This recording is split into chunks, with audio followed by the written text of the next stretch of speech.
very quick demonstration of what Chris calls pickling paste, which is actually mainly based around hydrofluoric acid. And what it does is it cleans these up around here. Hasn't been on very long. I'm going to leave it on probably till this afternoon. But you see where the heat penetration into there is quite astonishing. So this is another one that I've pickled. So give that a little while, and then I will be destroying everything that these have touched. So I'll get some paste on this next. It's funny, when you're looking through the lens and you go to pick something up. There we are. So that's the difference it makes. A little bit of coating inside, but that doesn't really matter. In fact, that will probably, most of that will brush out. I'll brush most of that out. This is kind of like hot side. Who cares? Yeah, whatever's in there is going to be boiled the fuck out of it anyway. So, right, get on with it. I'm not going to be able to pickle the kegs today because our hose is frozen. Bugger. It's now 2 o'clock in the afternoon, and just when I thought I was going to have to take the hot air gun along the entire length, we have a trickle. Not much of a trickle, but a sort of trickle, which means that some of the hose pipe has thawed. It's going to be a difficult one, this though, isn't it? Because now I've got to decide, do I just stand here? Oh no, look, here we are. We've got more than a trickle. Oh, fantastic. So I'm not going to be stood here very long. I can turn this back on. Might as well turn that one on as well. Have a big clean up. See, my worry, such as it was that,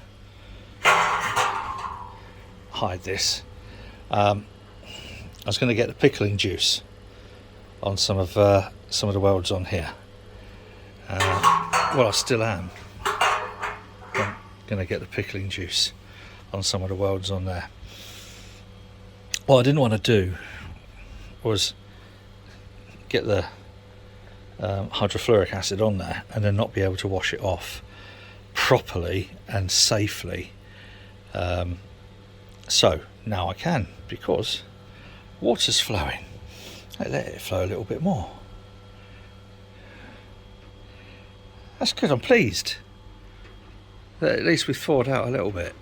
In the fullness of time, because if we do turn this into a club, I reckon the bar's going to need to be sort of like over there, so that's going to involve a fair bit of plumbing, Simon. Oops, not Simon. Simon. So that we can have, when that's not a work area, that can be a bar, but with a sink at the back, obviously, glass washer, and a tap, and some hot water, because I think even if it's just kind of washing your hands, needs to be done. So that means running all the way along there, water, because we can, the water's in that corner, and then obviously a waste pipe down there, or maybe a waste pipe to outside, because it's only going to be, it's not going to be dirty waste. It's going to be sort of like the sort of waste that can probably just go down standard drain. Work that out when we come to it. But yeah, it'd be a nice little thing, getting the water all the way along there in the most inaccessible part of that entire building. Look what I've done, I've turned this off. So I've turned that off.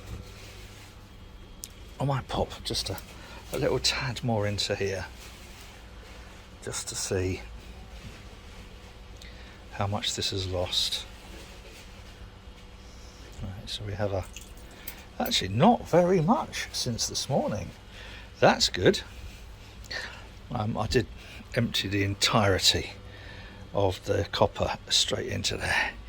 Hey, right, that might seal after all. Who knows? Good. Right, what was I going to do next? Now I've got this flowing nicely, I'm going to warm this up, and I'm going to get some pickling paste, and then I'm going to show you the money shot. I'm going to show you, which I can't show you at the moment, I'm going to show you the kegs and what Chris has done to these kegs. It really is a work of art, trust me on this.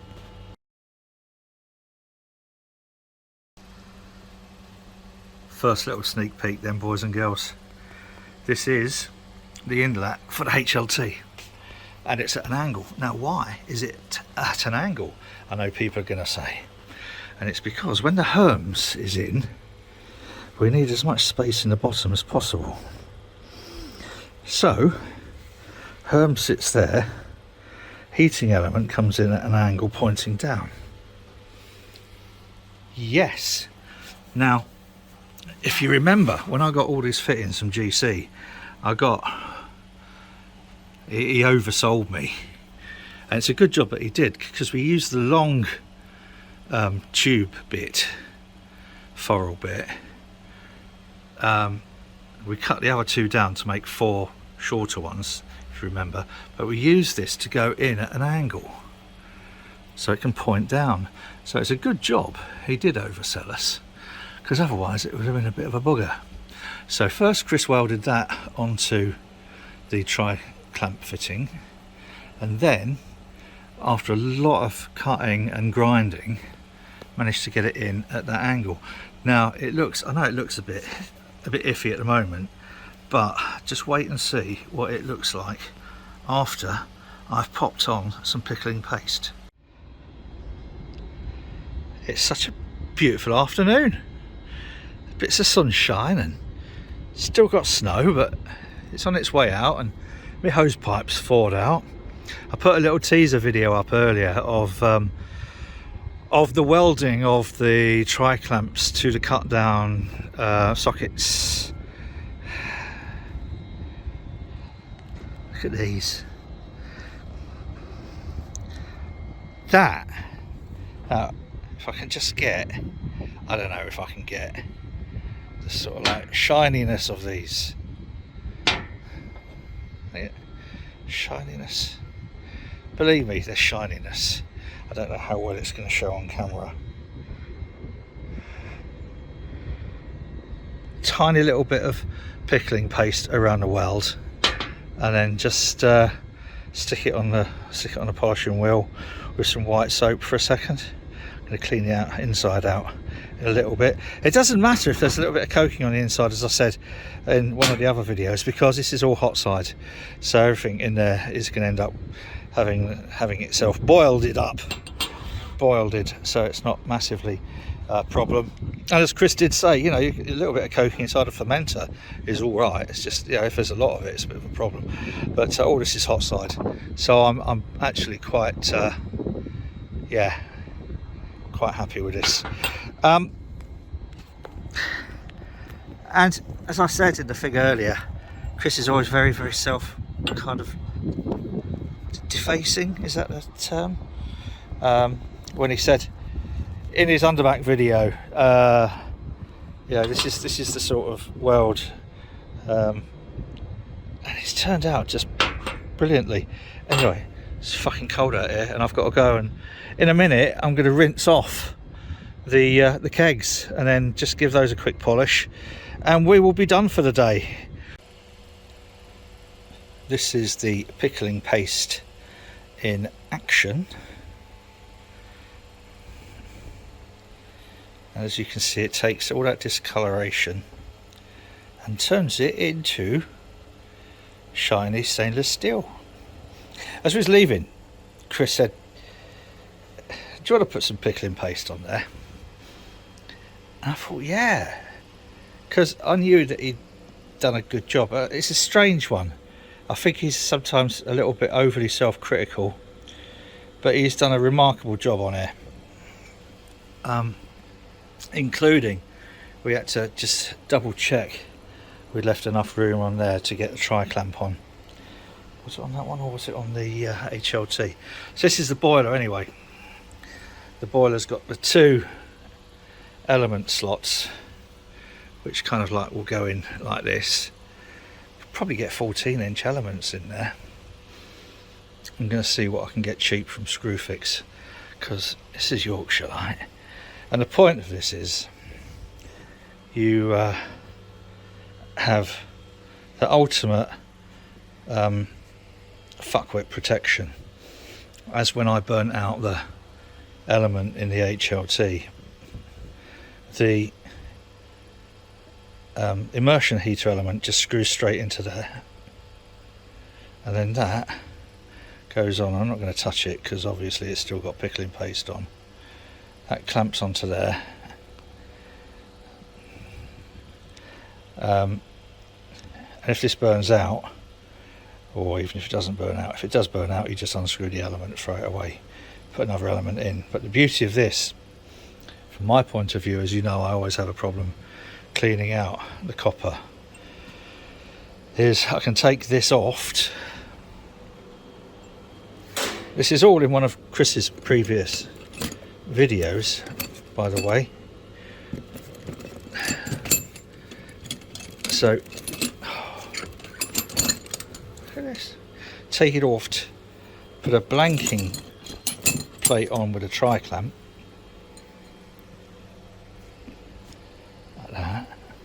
I can also blank all of these off with the smaller tri-clamp blanking plates, and give it all a thorough clean with a decaustic, and take the elements over to the sink and give them a great big scrub and stuff, and clean all the crap off. Now, you know, with some beers that require quite a high calcium water profile, you get a build up on the element like you would in a kettle if you was in a high calcium area. So it's a good way of keeping the elements clean and more efficient and pretty. So that's, you know, it is a win-win in every possible situation.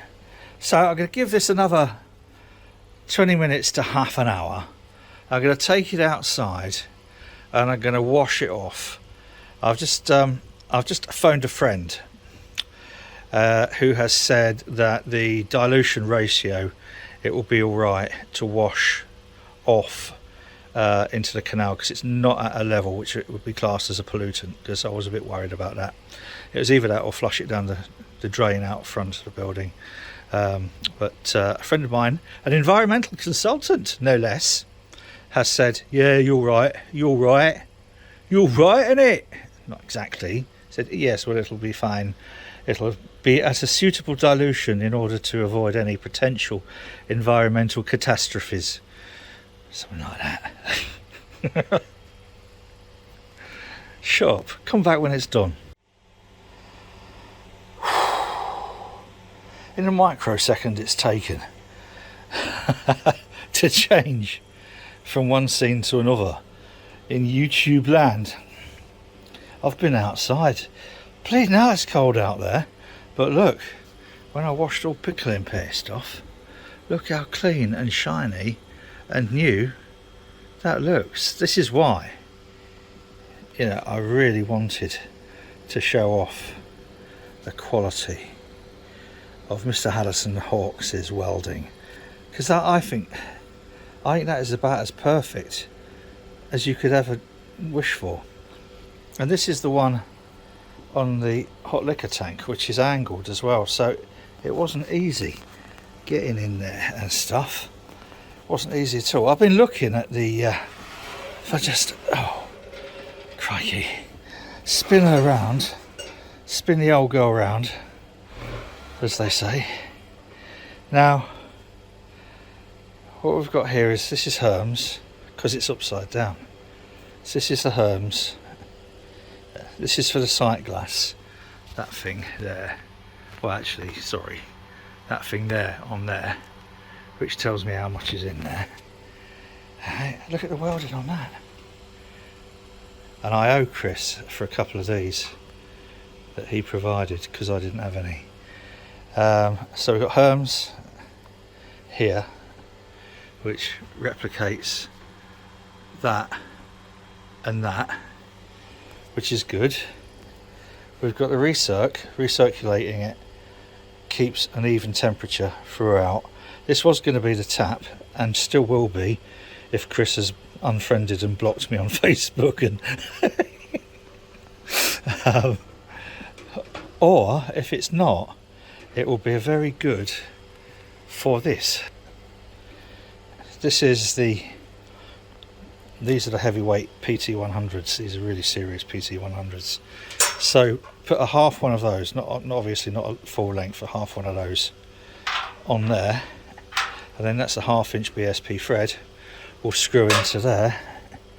So I've got my thermo well fairly sorted, and the benefit of that is it takes the temperature from very near where the water's being drawn out. So that's that. Chris is going to hate me. Now, the question would be, if you look across there, that street is fine like that, and it would be fine like that with a 21mm hole. So pop a 21mm hole in, and it will be under the rim. The straight 90° is too proud of that. Would just stick up a little bit. I don't know if you can see there. If I fix the focus on that. Oops. Or perhaps not fix the focus on that. There's a way I'm supposed to be able to fix the focus. Doesn't matter. Anyway, you know what I mean. It's just... there you go, you can just see. So it would wobble on there. So I think the best is going to be a street put through 21m hole, 21m. Yeah, put it through a 21m hole, 21 millionths of a billion meter, and then it might have to be at a little bit of an angle to pop a hole here for this to come out of. No, I haven't got one. I don't have one longer than that. Well, I do, but it's too long. Would that go in there? Might go in there. It'd be a bugger to cut out, but it might go in there. It's a shame that's... I don't know.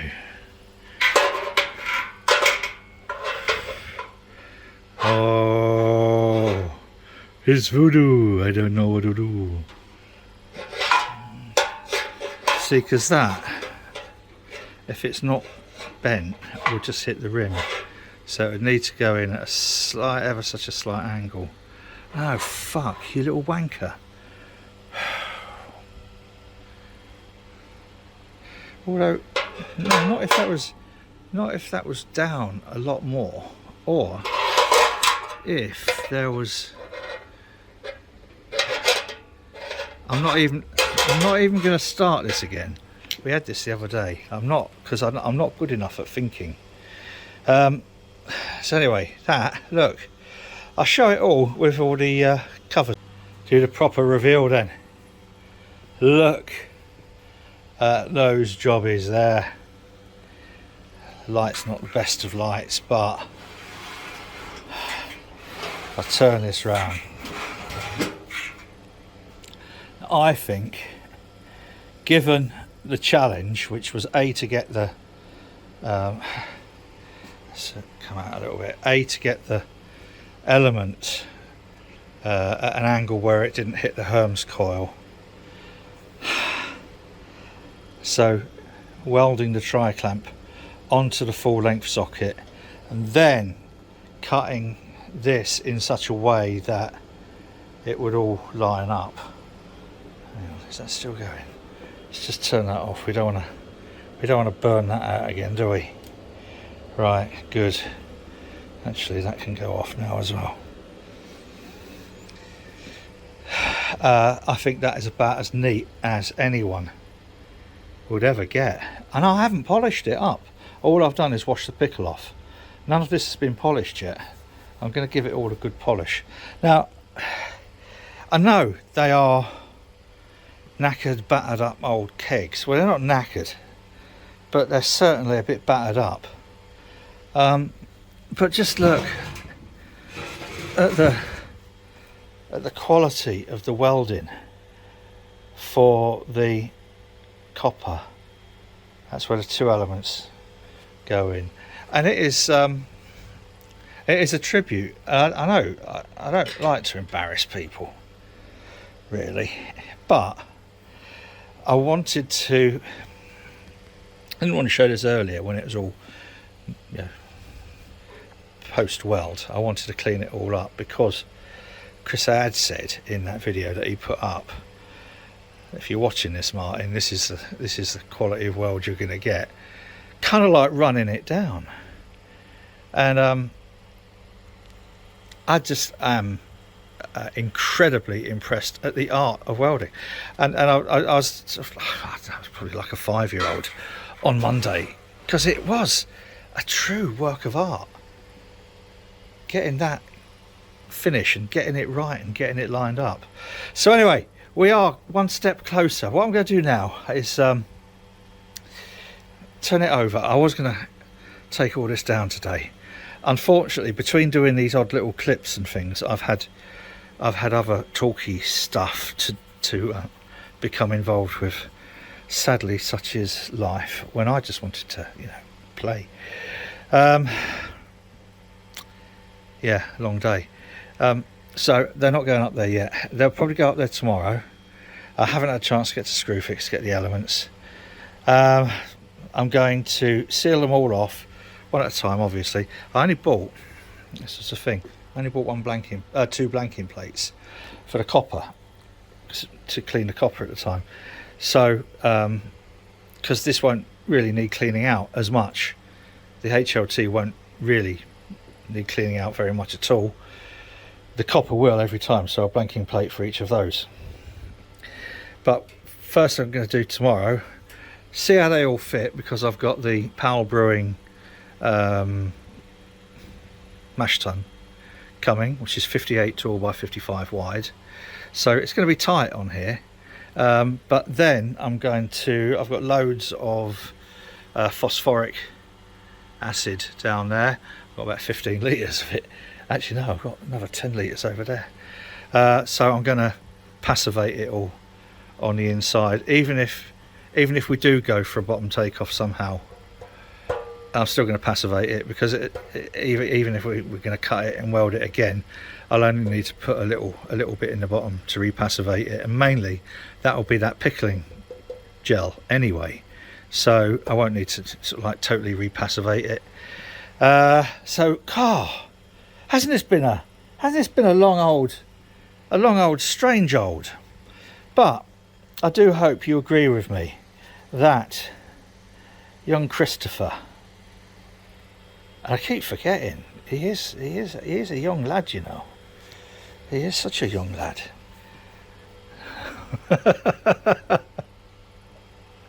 How can so much skill be concentrated into such a young man, I hear you ask? Yes, I know, I don't know either. But, people always used to say that about me, until they got to know me. There we are. So anyway, cheers Chris, cheers everybody else. This is the kind of like, now it's all pretty much downhill from now, and within a couple of weeks I want to be doing the test brew on it, so watch this space. Until then, there's still a very long video to come from last Monday when we went over to Retford, when Chris, Harry, Brew 69 did all this, and I think it was probably I reckon somewhere around 6 hours, maybe a bit longer it took him. So I am exceptionally grateful. If you enjoy this nonsense, and if you want to see how it all goes in the future, and you haven't already done so, please subscribe, click the little bell, and the one that goes, oh, it looks like it's going like that, not like that, like that. Come on, behave. And if you do that as well, makes me feel a little bit loved, and it also tells YouTube that they can recommend this sort of rubbish to other people who might be interested. So for now, that is it. Thanks for watching. Whatever you're doing for the rest of the week, do it safely and take care. Cheers.